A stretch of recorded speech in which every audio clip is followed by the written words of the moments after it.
On a scorching afternoon in the wide African plains, dust rising like smoke from a battlefield, three Premier League giants were living completely different emotions.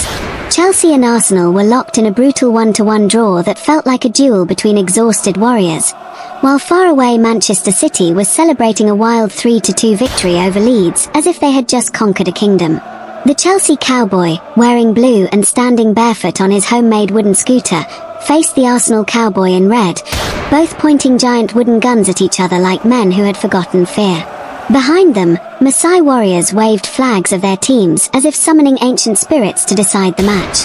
Chelsea, already struggling, received a shocking red card that sent their supporters into a wave of frustrated screams. The Arsenal side tried to take advantage, pushing forward like a hungry lion chasing a wounded prey, but Chelsea refused to fall, defending with the desperation of a cornered beast. The final whistle blew. 1-1. No winner. No joy, just two exhausted giants breathing heavily in the dust. But somewhere else in the same endless savannah, the story flipped completely. A massive Manchester City cowboy stood tall on top of his bright yellow wooden scooter, barefoot, shining in his sky blue jersey like a warrior blessed by the gods. He was calmly eating a huge watermelon, juice running down his fingers, smiling like a man who had already seen the future. Behind him, Maasai horsemen galloped around proudly, waving Manchester City flags like victory banners. They were celebrating the dramatic 3-2 win over Leeds, a match full of chaos, sweat, fear, and brilliance. As the City cowboy looked across the plains toward Chelsea and Arsenal's battlefield, he laughed with the confidence of a king watching two princes fight over crumbs. "Look at them," he said proudly, "fighting for 1 point while we feast on victory." The Maasai around him burst into laughter, their horses kicking dust into the sky like fireworks. Chelsea looked tired, wounded by the red card. Arsenal looked frustrated, knowing 1 point wasn't enough. But Manchester City looked unstoppable, full of joy, swagger, and a sense that the trophy was leaning toward them.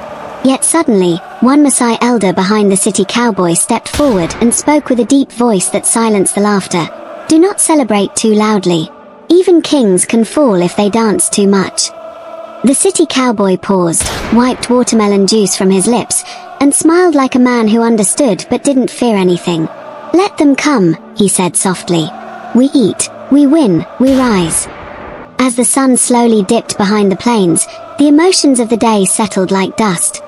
Chelsea frustrated but alive, Arsenal hungry and unfinished, and Manchester City glowing with the joy of victory. In that moment, City looked like the team standing highest above the chaos, the one laughing, eating watermelon, and daring anyone else to chase them. But the Premier League is unpredictable, like a watermelon balanced on one finger. It can fall at any moment.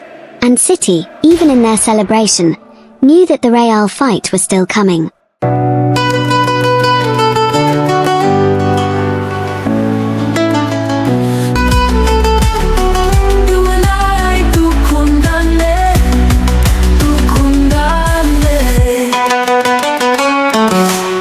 Say